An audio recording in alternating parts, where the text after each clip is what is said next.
Come now, I insist. You've never had chocolate like this. The video you are about to watch was fully written by March 22nd and has been shelved ever since.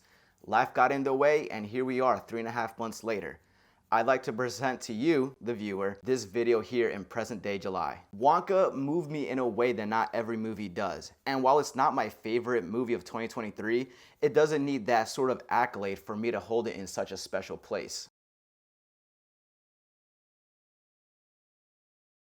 Childhood can often be viewed as the best moments of our lives. We have no real struggles. Depression to stress doesn't exist to us. We all grow up differently, but there's a relatability to our old youth that we all share.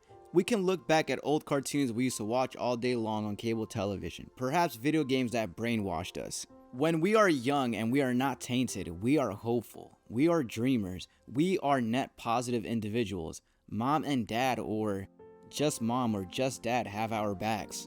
When I was a kid, I wanted to be a cop. That was the coolest idea. Pew, pew, pew. Just chasing down baddies, I thought I'd feel like a real hero. That didn't last too long, but that's okay. As middle school came and even through college before I changed my major, I wanted to work with computers. Technology was in my life for the whole of it, and it just made sense. As I got older, I noticed people became more irritable.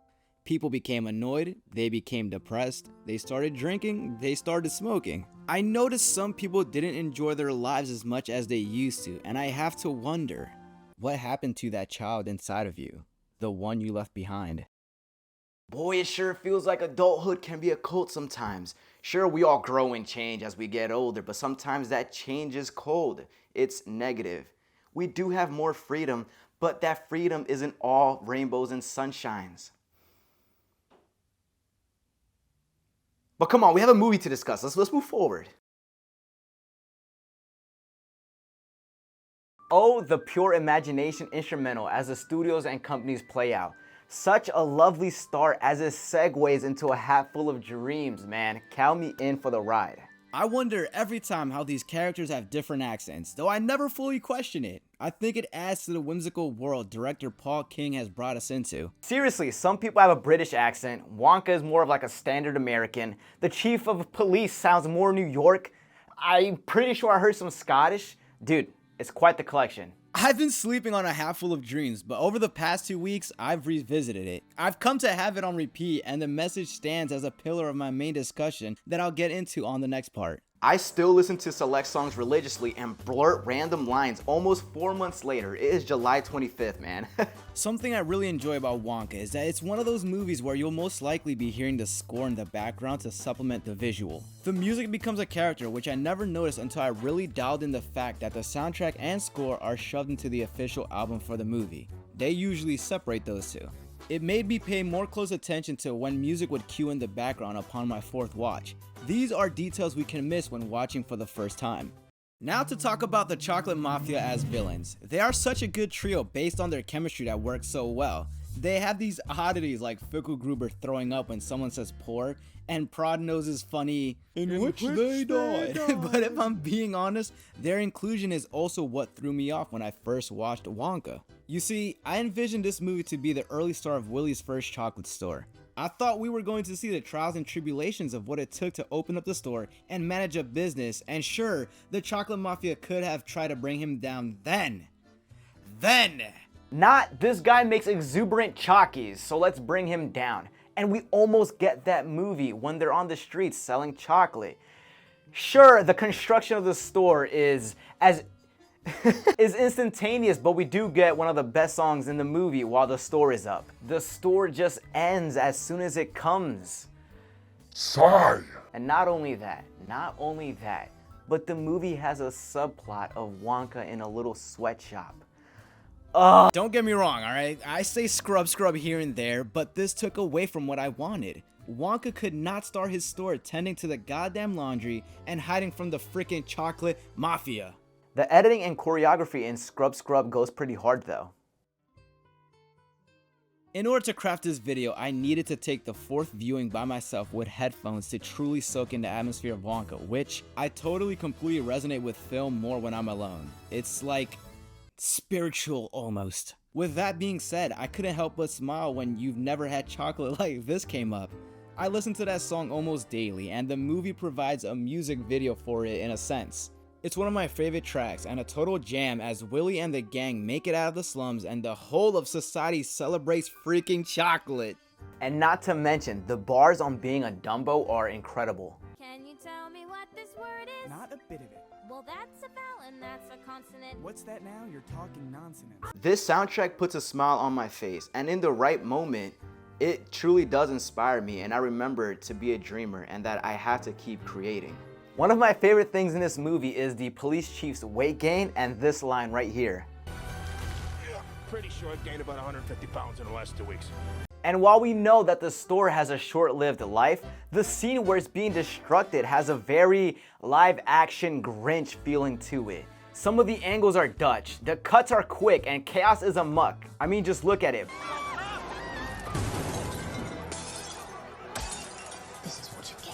But to conclude this portion of the video that isn't my main focus, Wonka is a fine film. I haven't gotten tired of it yet, and I wouldn't mind seeing it again so soon, but it ends so abrupt. I don't think it offers any closure as we go from escaping chocolate death to sending Noodle off to her mom, then imagining the future factory, and it just ends. It just ends. I love the music and Wonka's resilience towards everything he has thrown. The story wasn't what I was expecting it to be, but the movie's become a staple since my first viewing. It beats its wings with glee, and then as you will see, the chocolates will levitate and float most gracefully. Well, there's chocolate, and there's chocolate. Here is the child that you left behind, spoken by a 22-year-old chocolate-obsessed magician. From the very beginning, he tells us he's lived upon the ocean for the past 7 years. With details revealed in the story, we find out he had spent that time crafting all different sorts of chocolates with ingredients ranging from Yeti sweat and the tears of a Russian clown to liquid sunlight and condensed thunderclouds.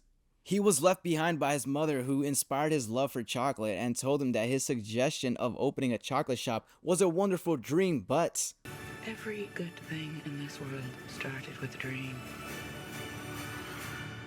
So you hold on to yours. Here we go, Mama. she passed away before he ever became a chocolatier, and he kept his dream alive from within. Willy Wonka is a dreamer, and when he got off that ship, he'd have zero clue what was in store for him. And that, my friends, is my favorite type of person, the dreamer. Wonka here is apparently 22 years old, just 2 below me, but has had enough time to understand that things can go down the drain, and boy, he has been slapped in the face, yet he still dreams. I briefly mentioned earlier that I slept on a hat full of dreams. When I initially thought of this video title and concept back in January, this song was completely out of mind. I think it's a perfect poetic theme showcased throughout the movie that stays consistent till the very last scene. Let's go through each mishap, shall we? Willie loses all of his money in less than 24 hours from leaving the ship, has the police called on him after showcasing his chocolate, funds confiscated, slaved into the wash house, jar of chocolate stolen, head shoved into frozen water, bonked on the head, candy stolen again. Yo, this guy really went through it. Oh my goodness. Had his supply of chocolate poisoned, his store ransacked and burnt down to a crisp, forced to quit the chocolate business, sent onto an exploding ship, swam 3 miles in freezing water, and finally drowned to near death in a video game enclosure of chocolate.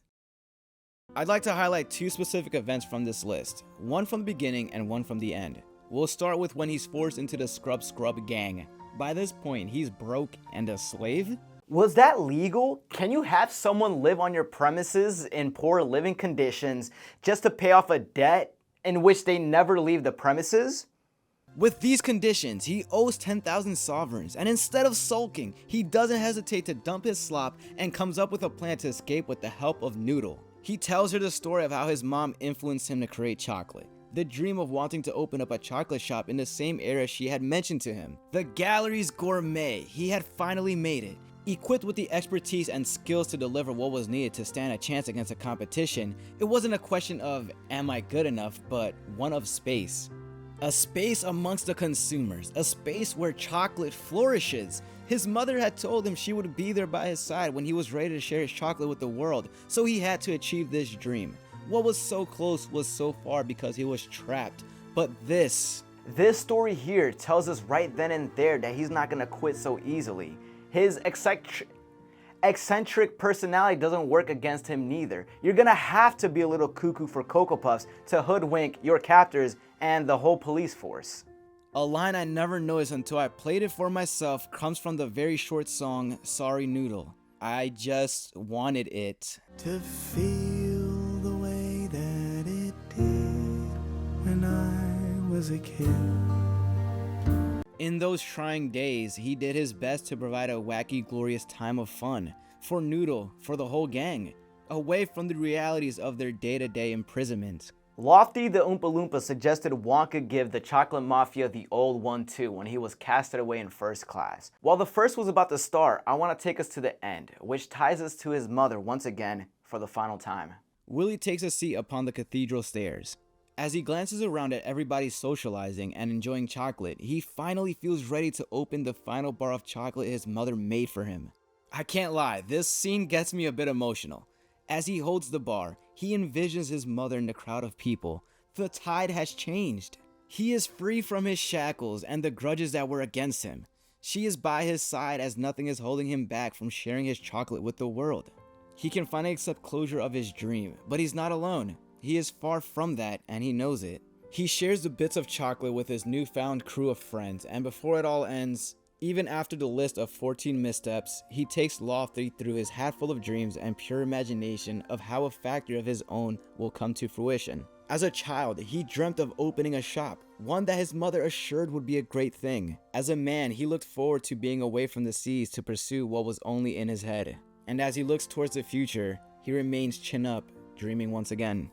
My favorite type of person is the dreamer. We strive for the extraordinaire. We strive to be above the bland and for greatness in our paths. Monotony and complacency are the enemy. Growing up, not getting older, but specifically, growing up is the killer of souls, the killer of the child within us. I'm not necessarily living a life I want or the one I prefer, but I have a dream that this will change. Life will be better, and it will be better because I act on that dream. This is such a cliche, but I couldn't see anyone else but Timothée Chalamet delivering this role. I didn't grow up in New York, but we were both born there. He was a kid that gamed. I'm a 𝐸𝙗𝙗142 on Twitch. You game? And yo, he has some rat in him. Have some stuff. I appreciate it. I'm gonna see everything. We not. I've been following his career loosely for the past 6 years, and outside of the celebrity glam, I think he's a pretty cool guy. I had Mama's Secret, this previous portion's background song, playing last night as I read the script back. After so much time away, I was so impressed at how much heart I put into the writing, and I told myself, I think this is going to be a new favorite of mine. When I was a kid, I wanted a good life for my future. I had the things that I wanted to a degree, but as you age, you start to understand things like money is an issue. You can be 8 years old and grasp that concept. Life wasn't bad, but looking back, I know my own mom suffered in silence. I sometimes look at this photo, and truly I have. I've looked at this photo and I asked, would he be proud of me? Is he proud of what I've become? Would I be happy at what my future has come to? I'd like to think so, even if he's not fully proud of me. There have been bumps in the road, especially with this past year, but I've got our backs. I'm not letting him down. In fact, I think he'd say I'm a pretty cool guy in front of the camera spouting my ideas because he was extremely shy. He would never do this. So, to you, my friend, I dedicate this video. And that's all from me. So, love what you like, as always, and protect your energy. See you in the next one. This was Timothée's Wonka represents my favorite type of person. My first video about a movie in 4 months. And before we go, much like how I started this video, you've never had chocolate like this. No, you've never had chocolate like this.